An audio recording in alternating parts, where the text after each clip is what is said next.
Hello, everyone. Thank you so much for being here. I'm going to give a few seconds for everyone to slowly filter in. Appreciate you being here.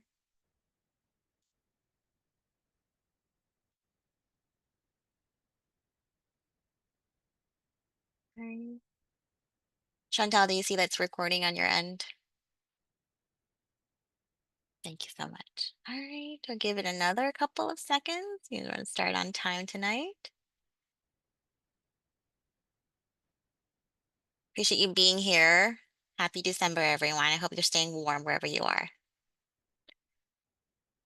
All right, I'm going to go ahead and get started. So, hello and welcome everyone to tonight's presentation on navigating health literacy for the Tourette syndrome and tic disorder community.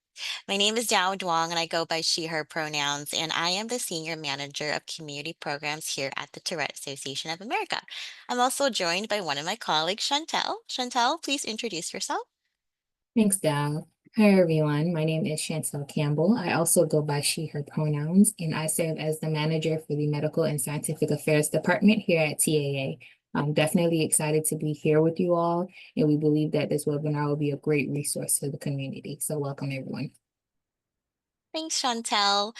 She will be helping me out in the Q&A and chat tonight. So thank you so much for being here. Tonight's event's being provided as part of the Tourette Health and Education Program in partnership with the CDC. The views expressed by speakers and moderators tonight do not necessarily reflect the official policies of the Department of Health and Human Services, nor does the mention of trade names, commercial practices, or organizations imply endorsement by the U.S. government. We're excited to present tonight's virtual program on health literacy. We will be hearing from a clinical expert as well as from a TAA rising leader share her lived experiences on navigating health literacy.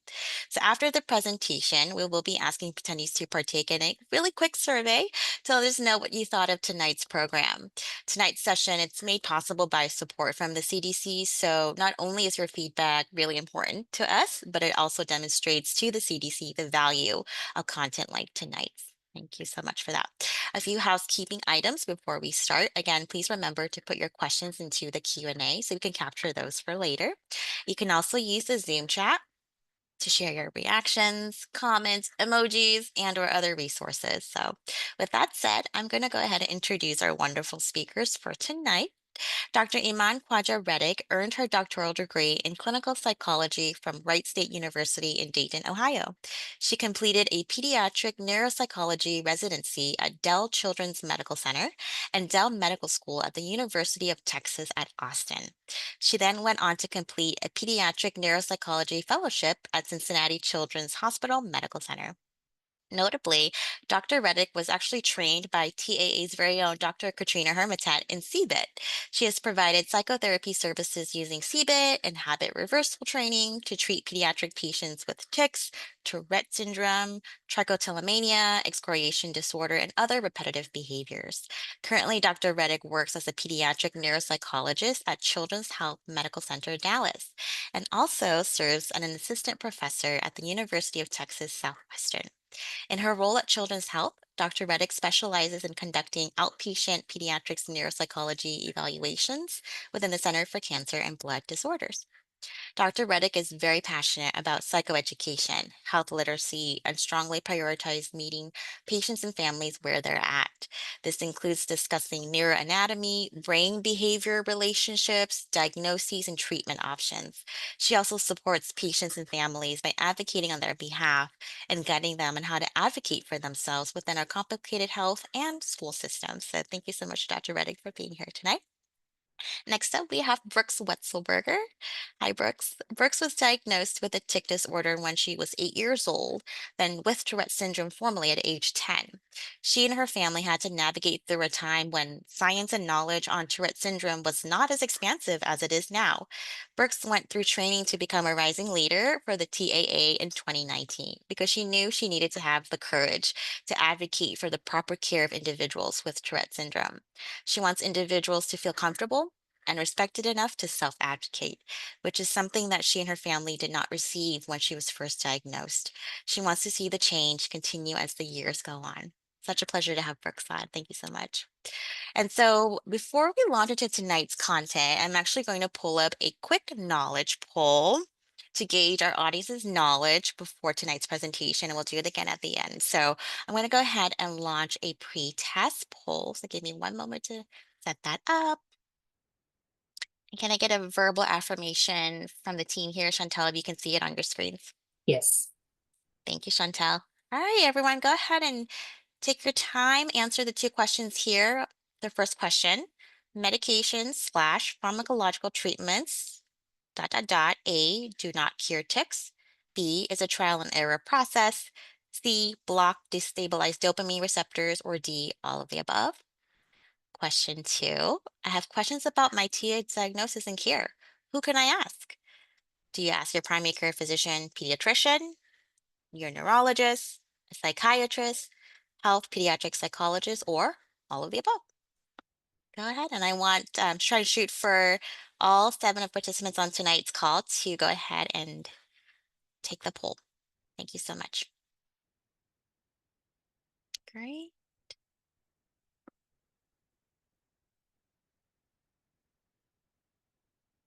Right.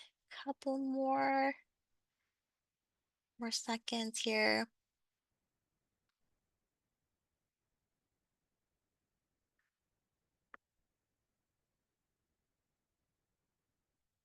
Looks like most people are answering for number one, all of the above. Number two, all of the above professionals can help answer your questions. All right. Great. Couple more seconds. Last chance to get your responses in. I appreciate it. All right. I'm going to go ahead and close it. Thank you so much, everyone, for doing that little pre-test. Appreciate it. All right. So we're going to go ahead and move on to tonight's presentation. So Dr. Rettig, whenever you're ready, you can go ahead and share your screen and pull up your presentation, and then the show is yours.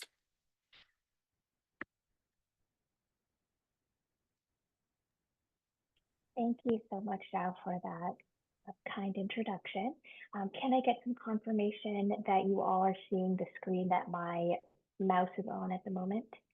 Yes, we can see it. Okay, perfect.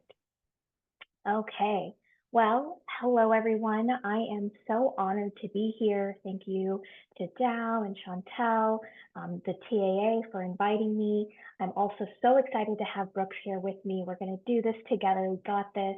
And we're so excited to provide this information and education to you all today. So as Dow mentioned, my name is Dr. Rettig. I'm a pediatric neuropsychologist and licensed psychologist in Texas.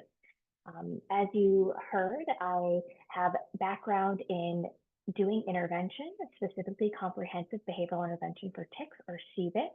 And I've done that with a variety of populations, including those patients with Tourette syndrome. My specialization in neuropsychology allows me to essentially understand how the brain functions and the impact of certain diseases and disorders on the brain's functioning. This can impact your cognitive or thinking skills at home, at school, and beyond. So today, I'm going to aim to combine my training in tic and Tourette with my expertise in neuropsychology to provide you all with increased understanding about health literacy, self-advocacy, and navigating this complex medical system that we have. And with all the patients and families that I talk to, my goal is to empower you all to navigate these systems so you can get the best health outcomes. Okay, so let's go ahead and get started.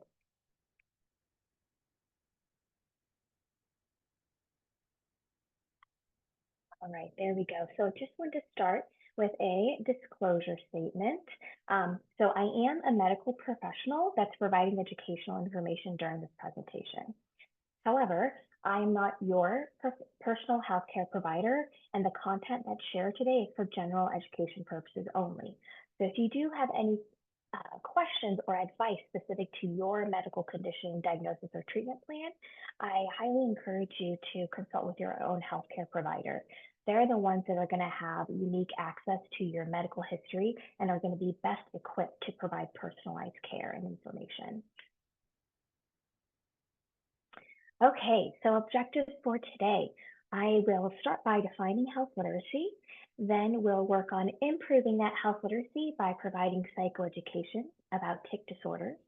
I'll briefly touch on some treatment options, and then we'll spend some time discussing how to navigate and self-advocate in medical systems. So health literacy, this is essentially defined as how well you can find, understand, and use health information to take care of yourself and make healthy choices. So how well you can find, understand, and use information to support your health. So examples of this are you able to follow your doctor's instructions? If they tell you to stay away from sugar for a while, you know that means pop or soda, candies, cakes, and all of those sweet treats.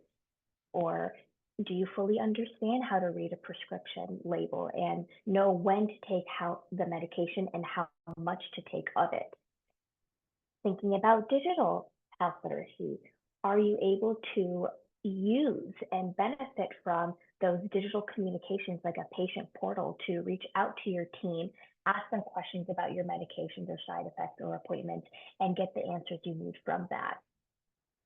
Believe it or not, nearly 9 out of 10 adults struggle with health literacy. So even people with high literacy skills, meaning they can find, understand, and use other information to support what they're trying to do, their health literacy can still be lower in certain circumstances. And an example of a circumstance in which someone might struggle with health literacy even is when they're sick. So think about it. If you have a stuffy nose, if you have a cold, and you're experiencing these symptoms and you're just not feeling well, and you're at urgent care and they're telling you you need to take this steroid this many times, this antibiotic this many times, and this other medication however many times. Maybe under normal circumstances, you'd be able to remember all that information. But when you're sick and you're not feeling well, it's harder to focus, it's harder to concentrate, and that's where mistakes can be made. And you might see that people have lower health literacy when they're not feeling well too. So why is health literacy important?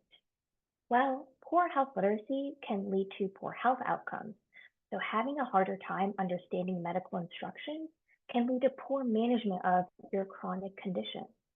Or if you fail to recognize that some of the symptoms that you're having are pretty severe and they need medical attention, if you don't recognize that right away, it may lead to secondary problems. And depending upon what diagnosis you may have, if you are not able to manage your medications or your health in the best way, you may have to go to the hospital more often. You may have to get on new medications because things just have a trickle down effect. Something I want to also highlight here is that having poor health literacy can also lead to increased psychological and emotional stress.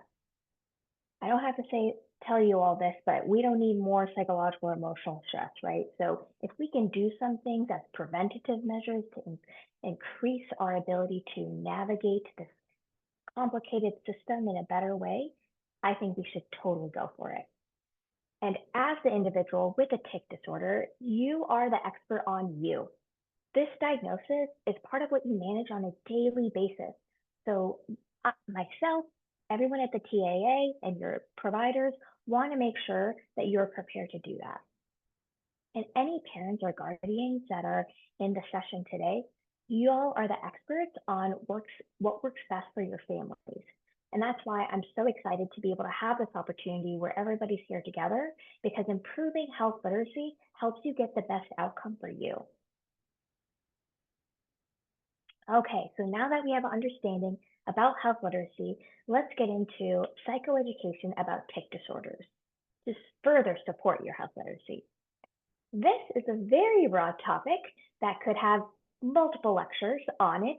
So today I'm going to be providing an overview of key facts and information.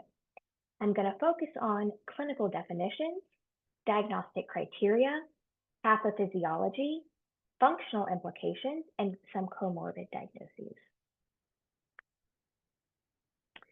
Before I get into this slide, I want to acknowledge all of your lived experiences with tics. I know that you know what tics are, and I'm not dismissing your knowledge about tics. The purpose of this slide is to provide you all with information and insight into how medical providers understand tics clinically, how we define them, and how we evaluate for them. Also, I'm going to be talking a lot about tics, which may be anxiety provoking or stressful for some people. So you may tic more during this presentation than you were 20, 30 minutes ago. So I just want to remind you and encourage you to take some time for yourself, use the coping strategies that you know, and after this presentation too, make sure to take time to take care of your mental health and your emotions as well. All right, let's get into it. So the clinical definition for tics. A tic is a sudden and rapid, recurrent, non-rhythmic movement or vocalization. There are some motor tics that can be slower twisting or tightening movements, but typically we have that rapid, recurrent, non-rhythmic movement. Tics can involve any muscle group or types of vocalization. However, there are some that are more common than others. And most individuals with tics often report experiencing an urge to tic. So there's typically the report of an uncomfortable sensation in a specific part of the body, and then this urge to just do the tic, whatever it may be. We call this the premonitory sensation. There's a certain research has shown that there's a certain area of the brain that tends to like light up on the brain scans when people are experiencing this premonitory urge, and it's in the area of the brain that processes sensation.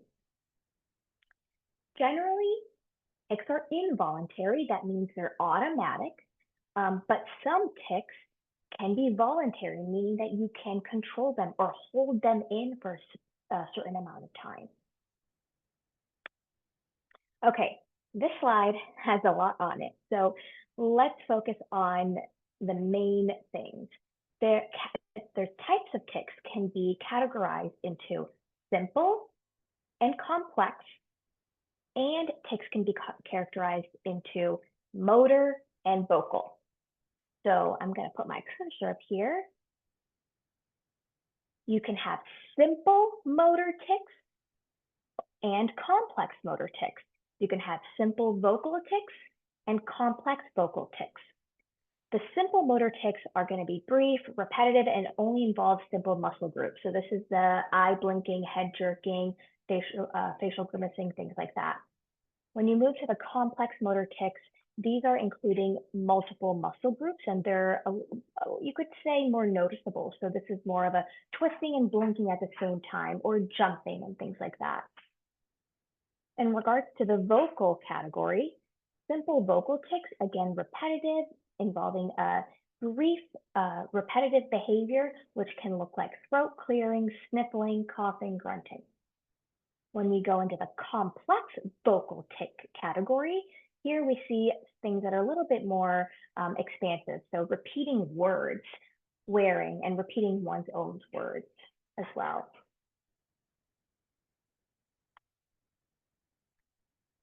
Okay, so in terms of disorders, there are 5 categories of tic disorders. In psychiatry and psychology, we have a manual of sorts that is called the Diagnostic Statistical Manual. And it is essentially a compendium of all the diagnoses, how they present, what the symptoms are, diagnostic criteria, et cetera, et cetera. And in the neurodevelopmental section, we have tic disorders. And these are the 5 diagnoses that are under that section. We have Tourette syndrome, persistent motor or vocal tic disorder, provisional tic disorder, and then other specified and unspecified tic disorder. All right, so Tourette syndrome.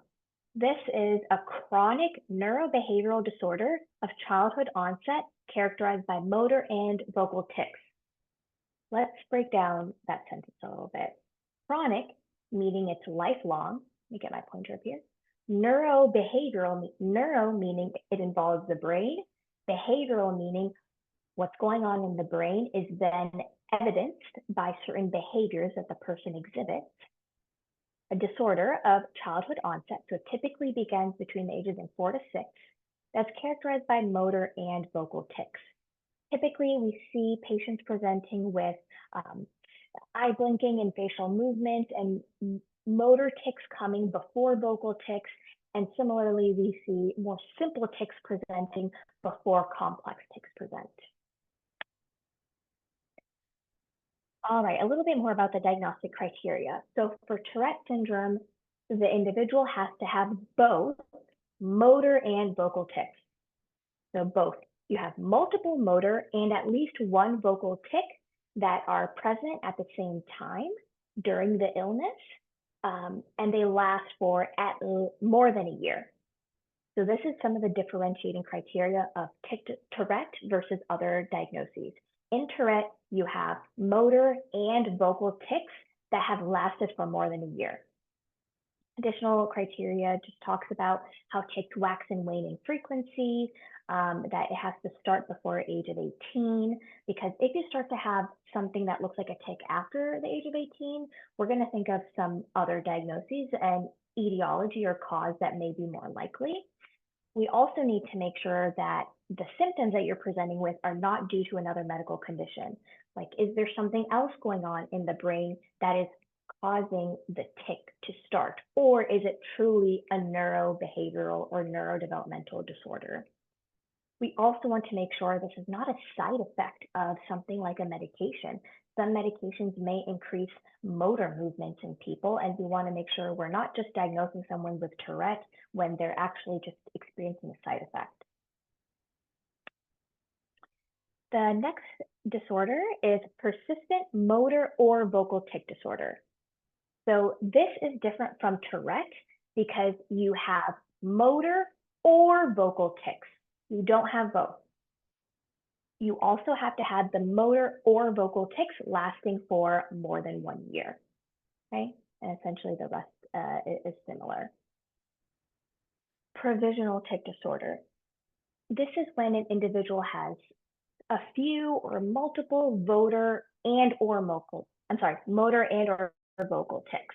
So you can have both, but this is when your symptoms or your tics have not lasted for more than a year yet. So let's say you go to your psychologist, you get referred to a psychologist for evaluation, and you're presenting with motor tics, and you've had them for less than a year. And you meet all other criteria, they do all the other testing and completing of the gold standard batteries and things like that, and they give you a diagnosis of provisional tic disorder. This just means that you haven't met criteria for Tourette syndrome yet because of the duration. So that's something that we want to keep an eye on.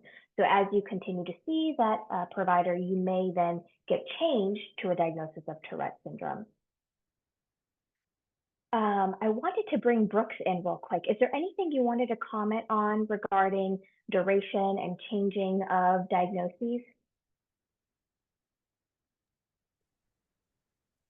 I will say that my tics have definitely been waxed and wane since I was diagnosed. They get worse, they get better. It really depends on the emotions that I'm feeling. If I'm very excited, they tend to be a lot more.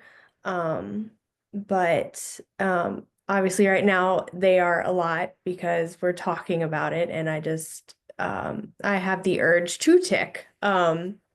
But yeah, I was showing tics probably a year before I was diagnosed with the tic disorder when I was 8.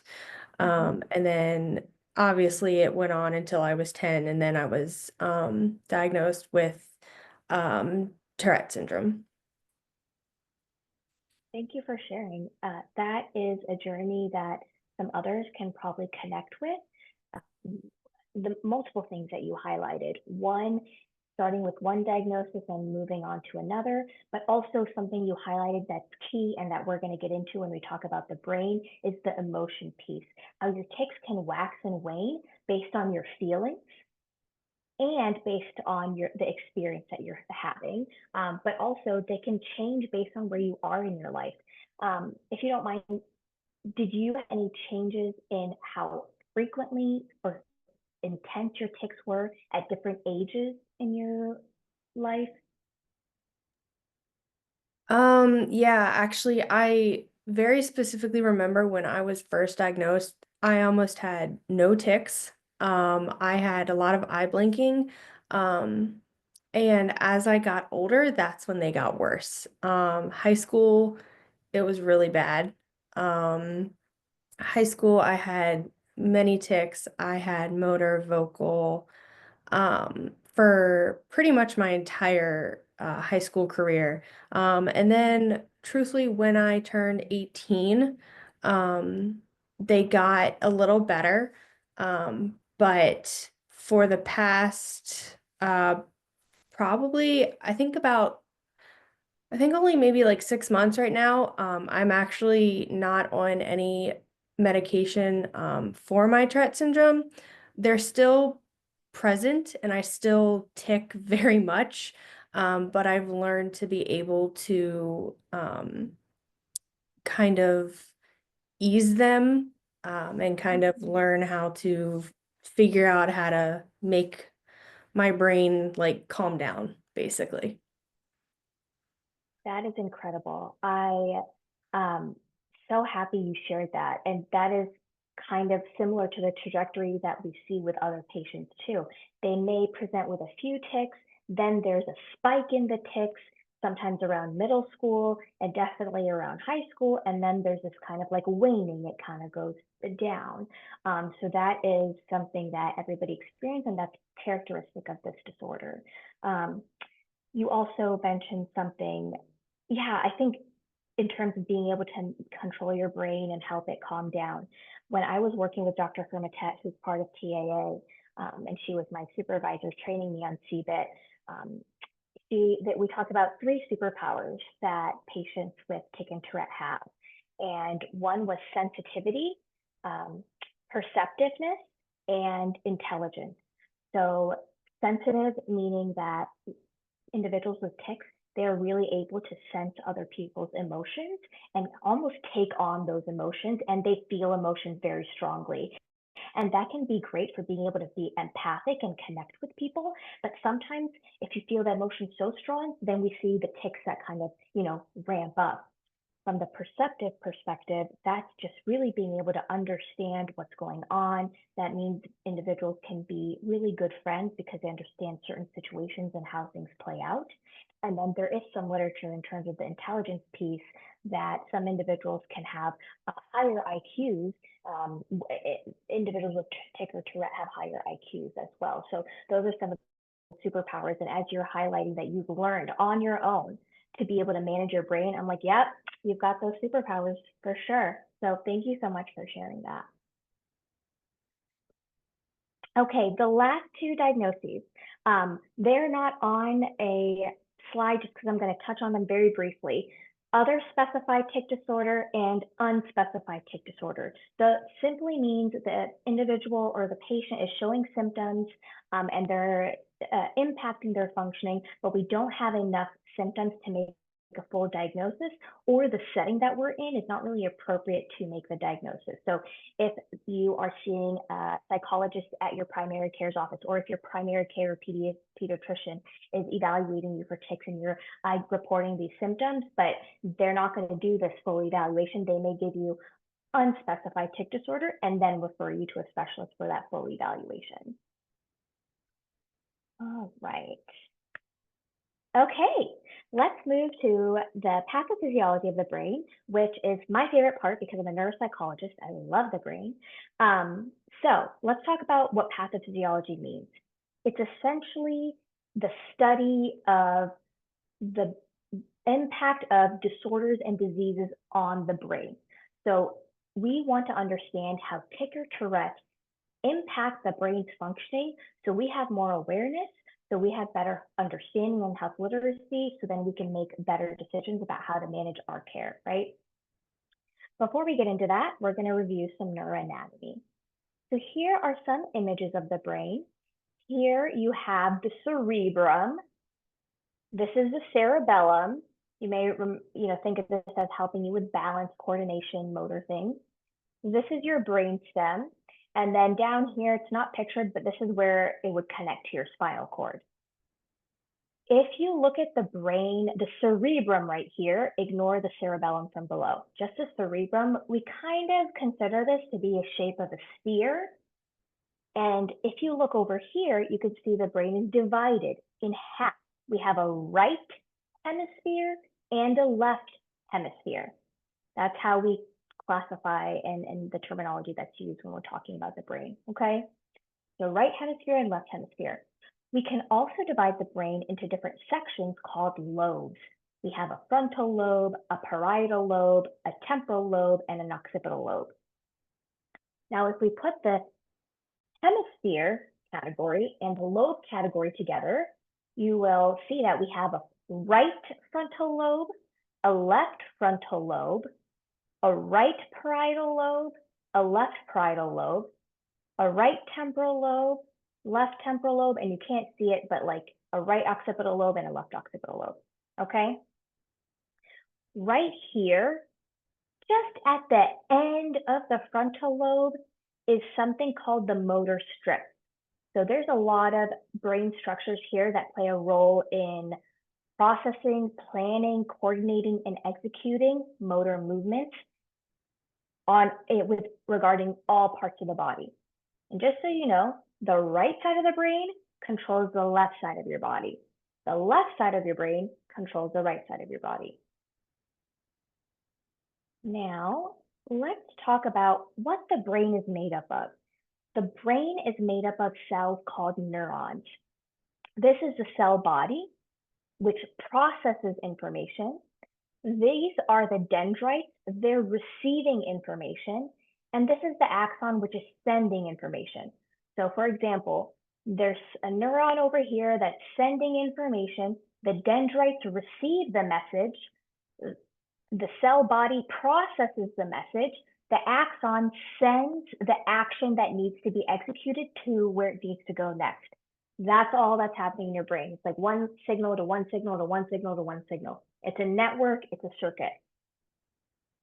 The information in your brain is passed through electrical and chemical signals. So there's little electricity things happening in your brain to send messages within these neurons. And there's chemicals that are being used in your brain to interpret and to do different actions. The chemicals that are in our brain are called neurotransmitters. You may have heard of things like serotonin, dopamine, norepinephrine, GABA, glutamate, acetylcholine, things like that. Those are neurotransmitters, and they are the chemical messengers that tell the brain and different brain structures what to do. So for example, serotonin can help you feel happy and calm. If you don't have enough of serotonin, the research states that you might have higher anxiety, or you might have depression. Or if you have a lot of dopamine, you're going to be really happy and it's rewarding. For example, if you eat dairy and if you eat candy, like sugar, you get a dopamine rush. It's a sugar rush because the sugar is releasing dopamine, and that feels good, and your brain and body is like, yes, eat more of that good stuff. But essentially, the brain and these neurons, groups of neurons, work together to process, send, and receive information like a network or a circuit. So some networks send information from point A to point B, and some circuits send information to A, B, C, A, B, C, A, B, C. In individuals with tic disorders, OCD, ADHD, anxiety, depression, etc., these systems are not working as efficiently or smoothly as we want them to. Some of these systems are hyperactive, some of these systems are hypoactive, and some systems are having to take a lot of detours, so things aren't happening as smoothly or quickly as we want them to. Okay, I pointed out the motor cortex here. I'm highlighting this because tics are repetitive motor movements. Okay, even when you vocalization, that's a motor movement and a combination of different movements that's happening in your body that is controlled by your brain. All right, almost done with the brain stuff, I promise. This is the last thing that I want to make sure I highlight. So there's a circuit in the brain called the corticostriatal thalamocortical circuit. That's what this is here. You start at the cortex, you go to the striatum, you go to the thalamus, then you go back to the cortex. So information is sent, being processed, and all of that over and over and over again in this circuit. This circuit, one of the neurotransmitters that's involved in it is dopamine. So this circuit plays a role in starting and stopping motor movements, and it's involved in sensing any potential danger. So essentially, it plays a role in taking action based on what we think and what we feel. In people with tics, the research shows that this circuit is not working as smoothly as it should, and that individuals with tics have high sensitivity to dopamine, making it harder to stop certain behaviors. So essentially, the tics are caused by a combination of effects of excessive or hyperactivity in this motor pathway and decreased control in being able to put the brakes on in this pathway. So what that looks like is that an individual is having a harder time putting the brakes on certain behaviors that come up when there are certain feelings and experiences. For example, let's say you're going to give a speech in class. You start to think everyone's going to make fun of me. No one's going to think I'm smart. You start to feel anxious and scared. Your heart starts pounding. Your palms get sweaty. In that moment, your brain is sensing a threat and it's ready to fight, flight, or freeze. And this circuit is also hyperactive at that point. So you start to blink over and over and over again. And it's hard for you to stop that repetitive motor movement because the system's brakes are not working. And it's also hard for you to stop because there's a lot of dopamine that's getting released because the circuit is hyperactive. So that dopamine makes you feel good and gives you some relief. So then your brain's like, let's do this again. Let's just keep doing it. And then you can't put the brakes on. And what this looks like is that the repetitive motor behaviors is the tics that you may experience. All right. So functional implications. Essentially, how does this affect your functioning in your daily life? As you know, Tourette syndrome is a chronic neurobehavioral diagnosis. That means it's lifelong. And as we've talked about, the symptoms wax and wane, meaning sometimes you have a lot of tics and other times you don't have many tics or you may not have any at all. But tics can impact every aspect of your life. At school, they can impact your focus and concentration. They may even affect your ability to keep up with taking notes in class because you have some tics that you're doing with your hand or your arm or your shoulder. Emotionally, you may experience stigma or bullying, people really not understanding, and then that might affect your self-esteem and you may start to feel low, like have low mood and get depressed or feel anxious. It could also impact your work productivity, and there's also medical and financial stresses as well. Before I go any further, I was wondering, Brooks, if you wanted to mention anything about the neuroanatomy piece, I could go backwards, or if you wanted to mention anything about the functional implications.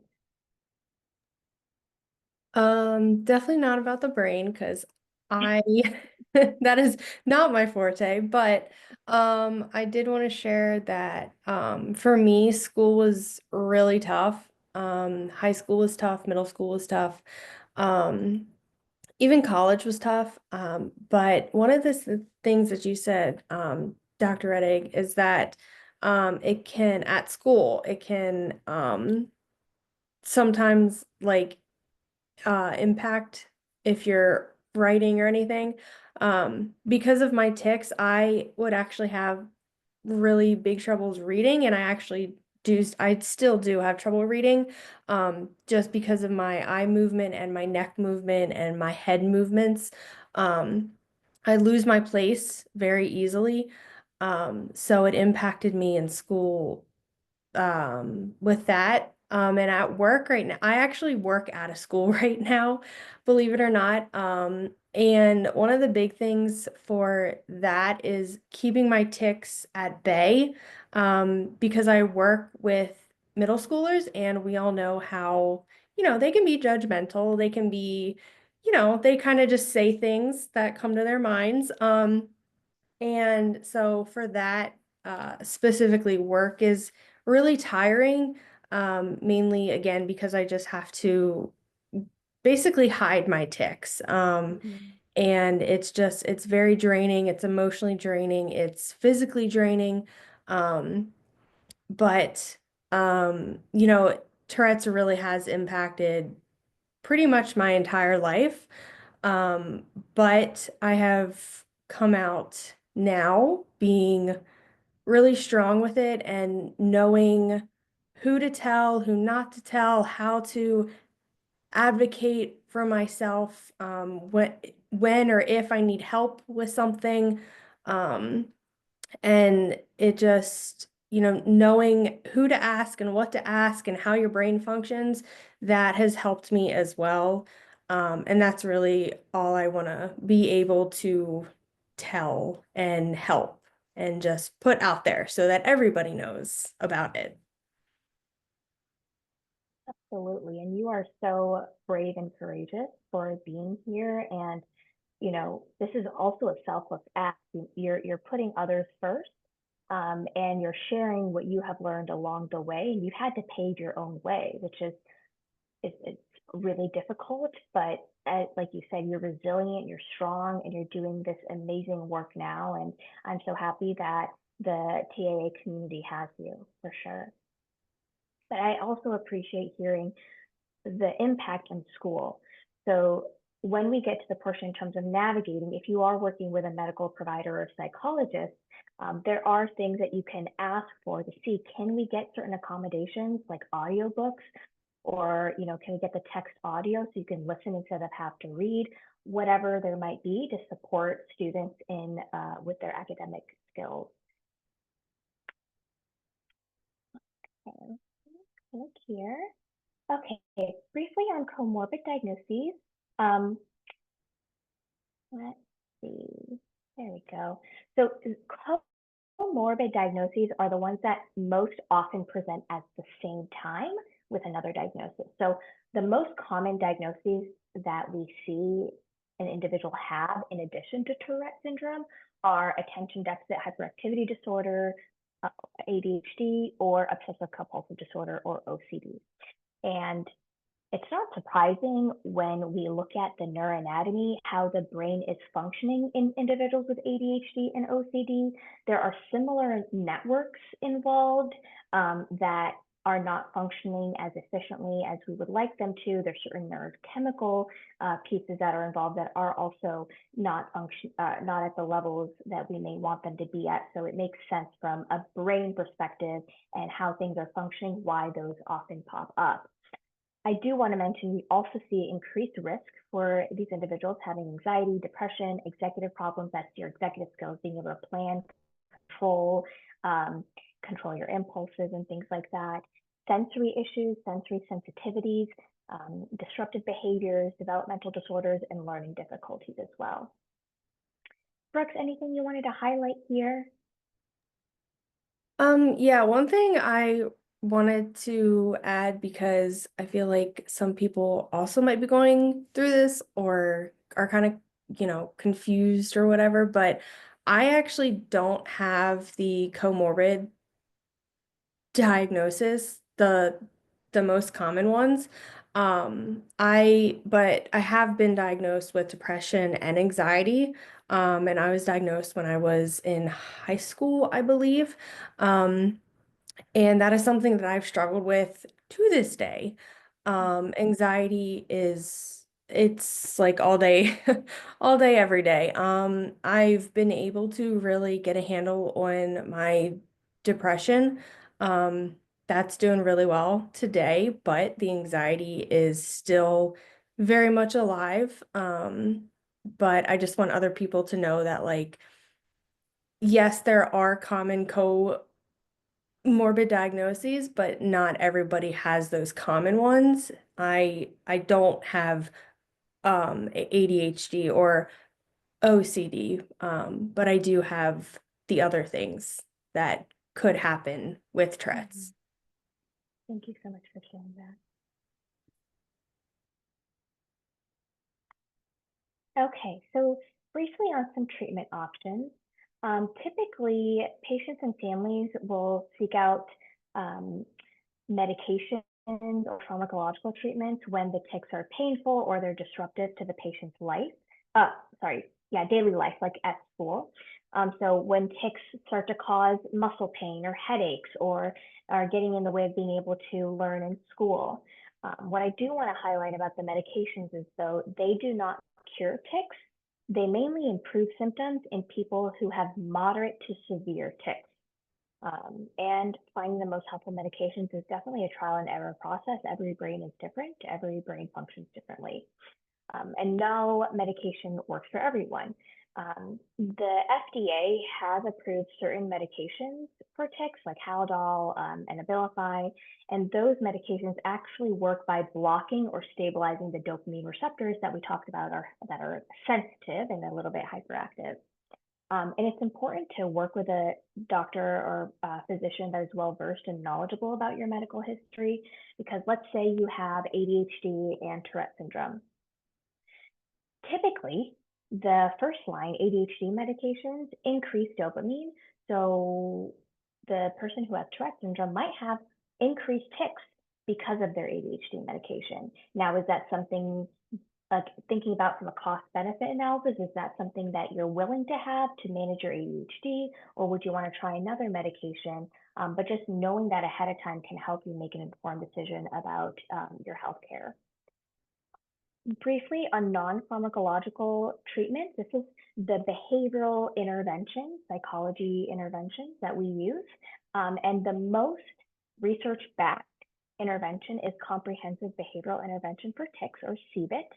And this is where we use behavioral strategies to reduce the frequency and severity of tics. There are multiple components to this that I've listed there. It's incredible. I really loved providing this intervention to patients and really saw a change at the end. And you can see there's a relapse prevention because, as we know, tics wax and wane.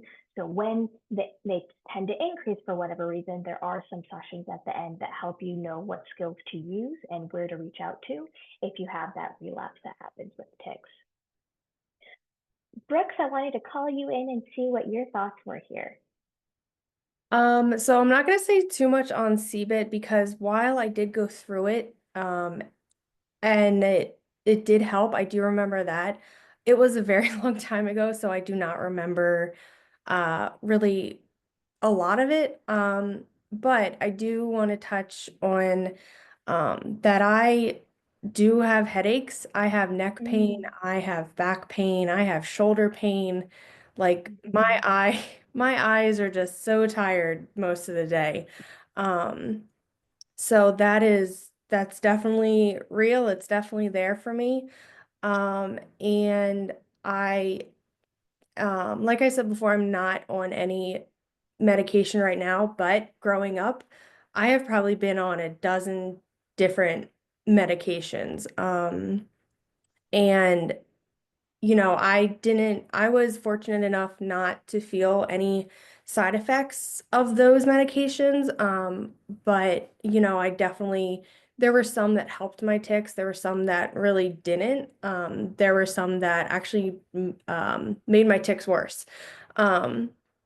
But one of the big things that I practice now, and that I've learned that helps me a lot, is yoga, meditation, mindfulness, breathing throughout the day. Remember to breathe.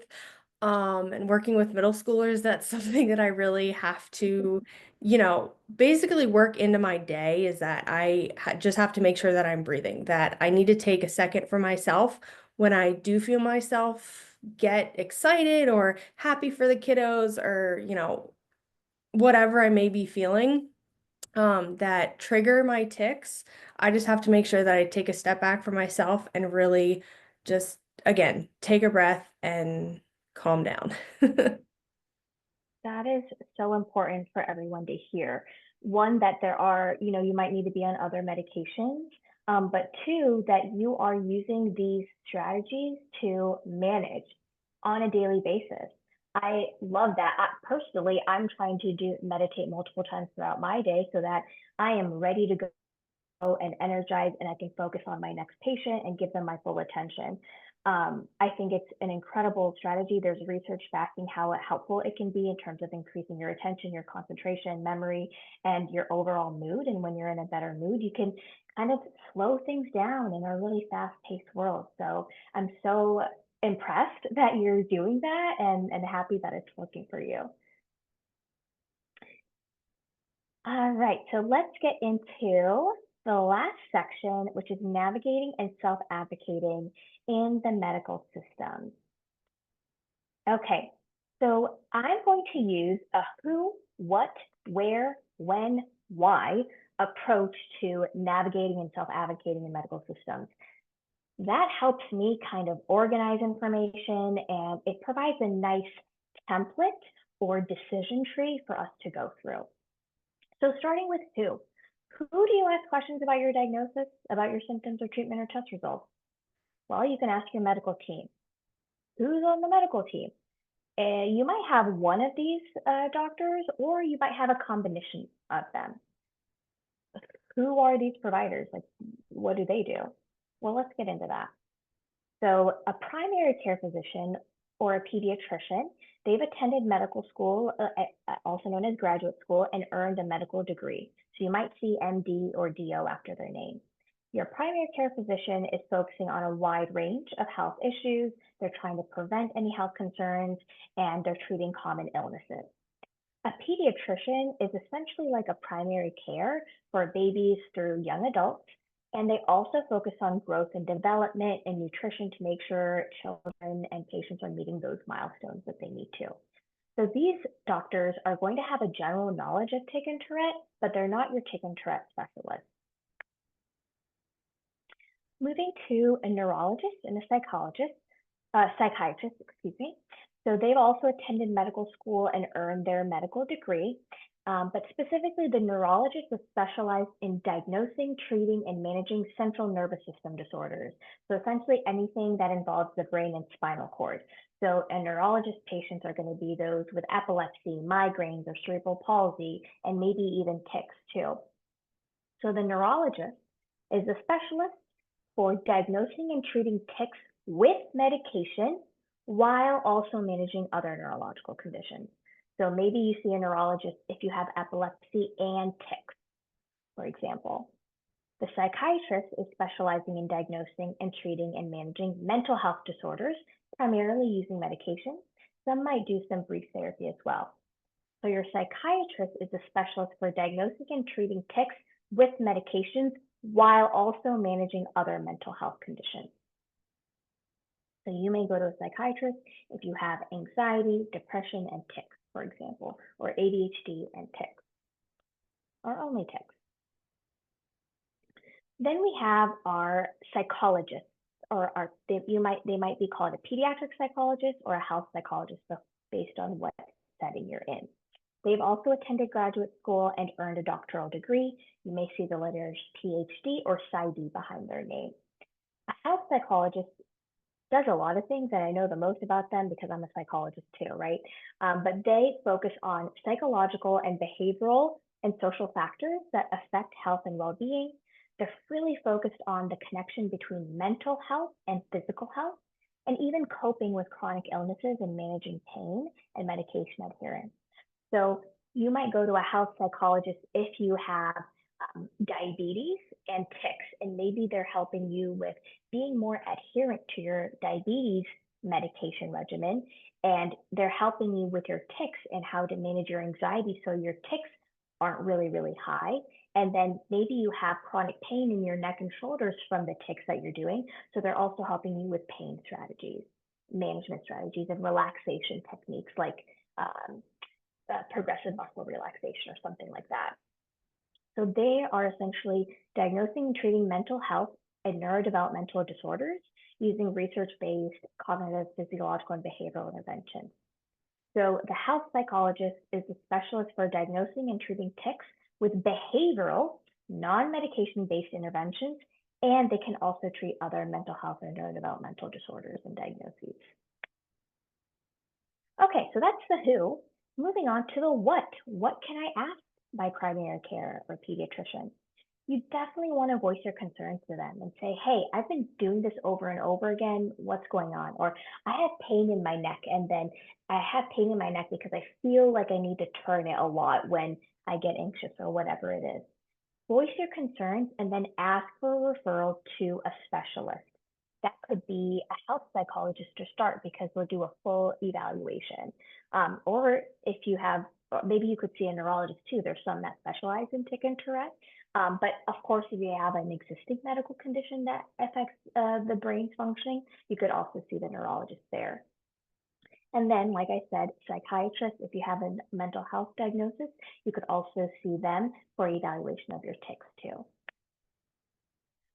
So what are we asking? Well, the health psychologist, you can ask them questions to understand what causes the tics, if they're going to be the same forever, what makes them worse, and if it's related to your emotions. You can ask them questions to understand treatment, if this treatment is going to make them better. How do I even know if the treatment's working? Ask them questions about managing your emotional and mental health. How do I deal with feeling ashamed or embarrassed at school because of my tics? How do I explain what these tics are to my friends? And also asking them questions about how to manage your daily life. So what can you do in your day-to-day that might be able to help reduce the tics or reduce the impact that the tics are having on your life? Some other questions you can ask your health psychologist are to understand the potential long-term outcomes. Um, Understand how you can get school support or work support. For example, can we get a Section 504 plan in place, or let's say the patient has an or student has an IEP, can we get something in place where we have accommodations for tics, where maybe you take the tests in a separate room, quiet room, where if you need a tic, you can tic and you can focus and you have extra time when you're taking tests because that's anxiety provoking, and then that you have more tics and then it's harder for you to remember and concentrate. So there's different things that the psychologist can help with in terms of advocating for you in the school and work setting as well. You can ask them how Tourette or tics can affect existing diagnoses, and then of course, learning about community and national resources. And I just want to know, I see the time. Dow, am I okay to keep going? Should I speed it up? What are your Yeah, thoughts no, there?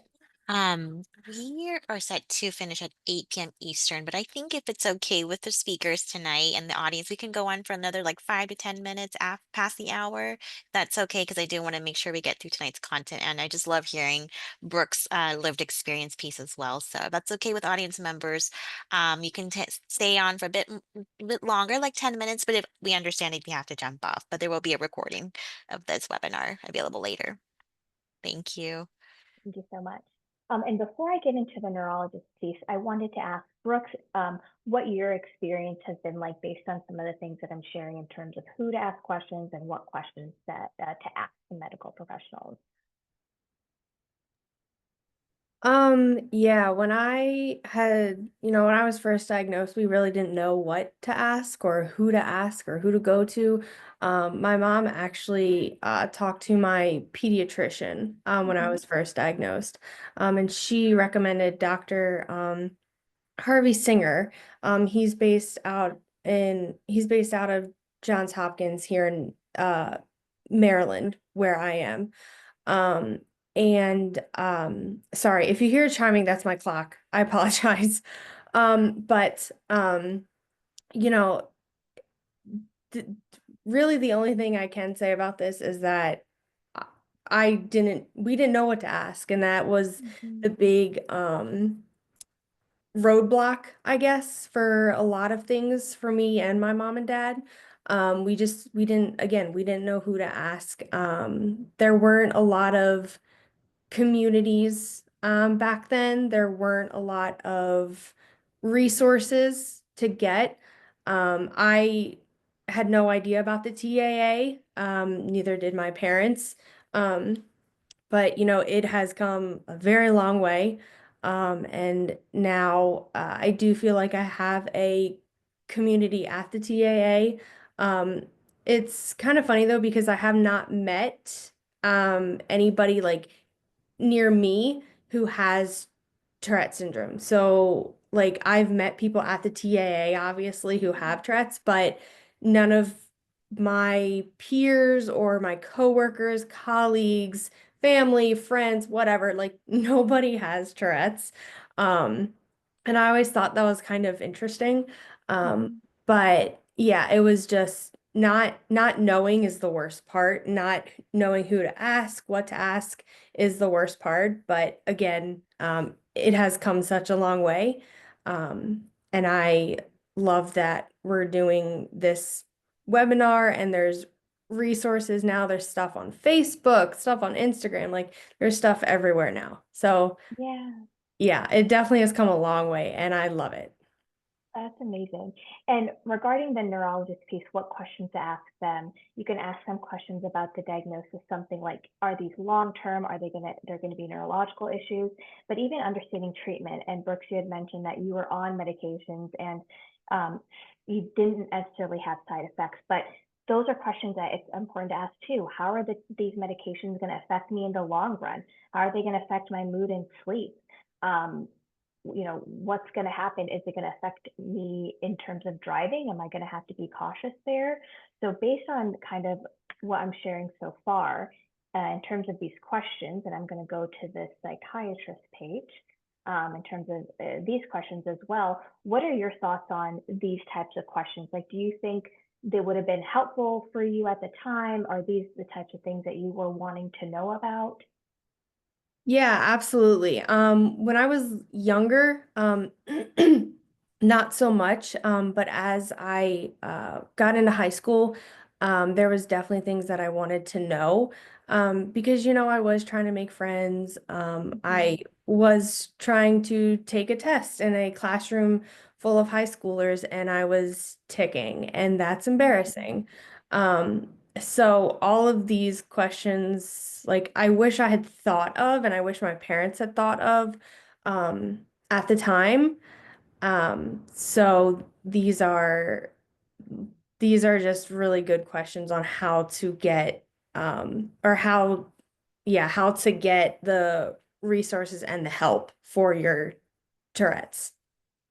Amazing. And I know we're going to be working on putting a resource together with these. So I'm happy to hear that will be helpful for you and others in the community. Now let me go to the next page. I think the last areas are where and when. Well, you can ask these questions at your medical appointment. If you have an electronic way to communicate with your medical teams, you can do that there as well. I highly recommend preparing for your appointment. I love the notes app in my phone. I have folders, they're organized. And, if I want to go to the neurologist, I want to ask all these questions. Pull out your phone, read the question off, and type their answer. And it is absolutely okay for you to say, can you repeat that? Or can you say that a little bit more simply? Because it is our job as your doctor to make sure we give you the information that you deserve to know about your diagnosis. So I don't care how many times I'm asked to repeat myself by my patients and families, I'm going to continue to do it until I make sure that they truly understand and they have the information that they're looking for. So I want to empower you all to do that and advocate for yourself. Um, the last but not least is why. So why should you ask your medical team? You know, um, the internet has a lot of great information, a lot of accurate information, but also a lot of inaccurate information.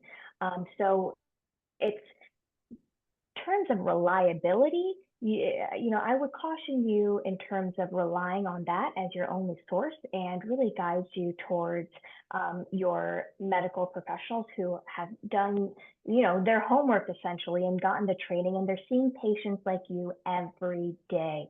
So they've learned about you in their trainings, they're learning from you when you come and see them and they're doing research, they're reading up on the most recent research to make sure that they have the most information how best to serve their patients.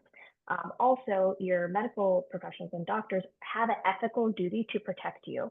On the internet, people don't have to have your best interests at heart, right? They can just say what they want to say to sell whatever product they want to sell. but your medical providers are really going to be the ones that you want to turn to. And definitely, if you get information from different resources, take that in and say, I'm getting this information. What are your thoughts about it? I think it's definitely okay to have that conversation with your providers.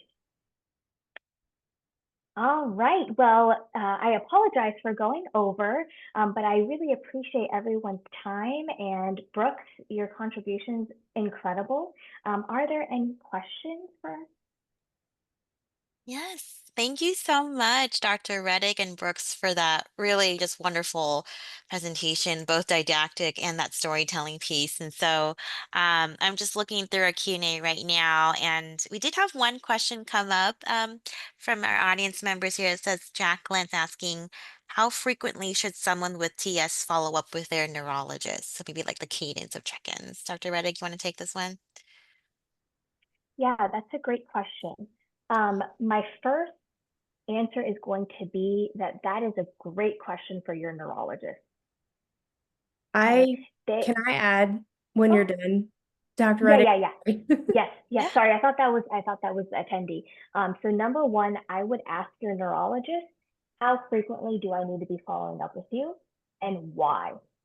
So they may say, we can follow up every 6 months to see how the medication is working. So that tells me they want to follow up with you so they can manage how effective the medication is. Maybe you come back in 6 months and we need to increase the dose, decrease the dose, or try another medication. Um, it also depends what you are going to that provider for. Typically, the neurologist is not going to be doing therapy with you. So I would think that those visits would be less frequent compared to if you're going to a psychologist who you're going to be doing maybe weekly or therapy more often with. Those therapies, I'm sorry, appointments are going to be more frequent. So I could see that your neurology treatment appointments are going to be fewer, but definitely ask your neurologist and ask them why, and ask them if you would want to go sooner. Maybe you can just do a virtual check-in or check in via your patient portal. Brooks, go ahead. Yeah, so I was actually gonna say 6 months as well. But from my personal experience, when I was first diagnosed, Dr. Harvey Singer is actually a pediatrician. And I saw him up until I was 18. Actually, I think I saw him up until I was 22, maybe, because there are very few doctors in the nation who really know Tourette's like he does. So I was very, very privileged in that sense, where I really got to see him, and really like know him. Um, but when he got older and I got older and I was like, I don't really want to see him anymore, it took me up until this year to find another um, neurologist who specializes in Tourette's. And I started seeing her in, I want to say April. And I've actually been seeing her every 2 months, just to go over like I'm getting off my medication. Mm-hmm. Um, how my tics are basically.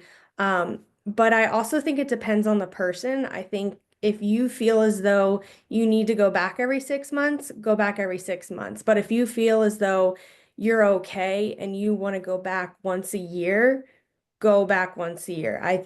But I really want people with Tourette syndrome to know that like it is up to you. While doctors are there to help you, I want us to feel comfortable enough to be like, okay, I have a handle on things and this is what I need to do for myself.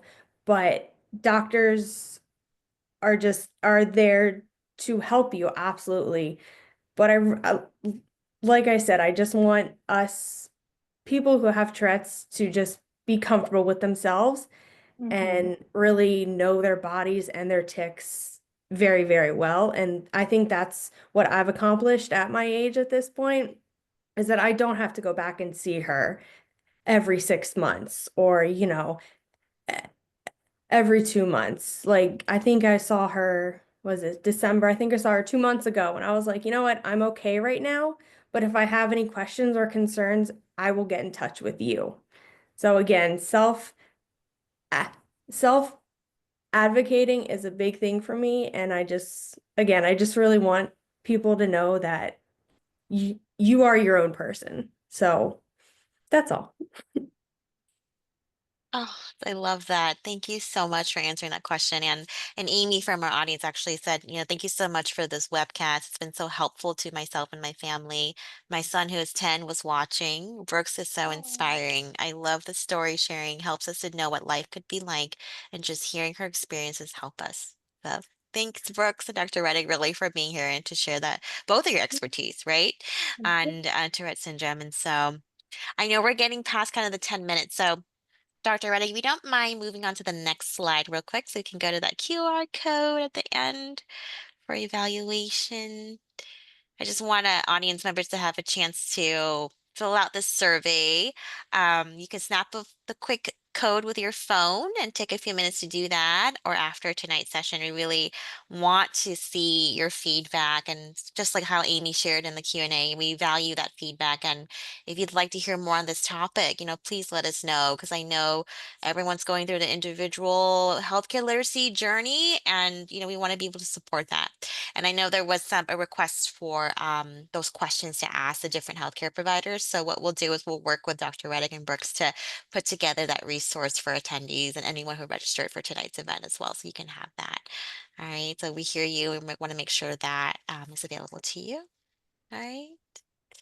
And then quickly, I'm going to go ahead and while you work on that survey, I'm going to launch the post knowledge. So if you were paying attention during Dr. Reddick's presentation earlier, this shouldn't be too difficult. Let me go ahead and launch the other one here. Okay. All right. Same questions, but hope shooting for a 100% participation rate with this one. Go ahead and answer that if you can for us. I appreciate you all being on with us a little past the hour, but again, there's just so much to be said about this topic. So really glad that you're able to hang in there with us and listen to the Q&A session as well. All right. So I can go through the answers once we get everyone to answer the poll. Great. So yes, so for the first question, right, medications, pharmacological treatments, all of the above. Yep, that was answered in Dr. Reddick's presentation. Great, great. And if you have questions about your diagnosis and your care, who can you go to? All of the above professionals. And again, you determine when you want to go, how frequently you want to go. And that piece of self-advocacy is so important. So I'm going to go ahead and end the poll. Thank you so much, everyone, for doing that. And on behalf of the TAA and myself and Dr. Reddick and Brooks, we're so happy that you were able to join us tonight. A recording of tonight's webinar will be available within the week on our YouTube page. So if you can go on UTA's YouTube, you'll find the program up there about within the week. All right. And so on behalf of all of us again, thank you so much for hanging us in there. And we wish you a wonderful December. And if we don't see you again from there, please stay abreast of all the events that are going on through our TAA events page. And we'll see you at our next program. And thank you so much to our speakers for tonight. This was wonderful. Thanks, Dr. Reddick. Thank you, Brooks. Thank you, Chantel, for being on to support. All right, everyone, take care.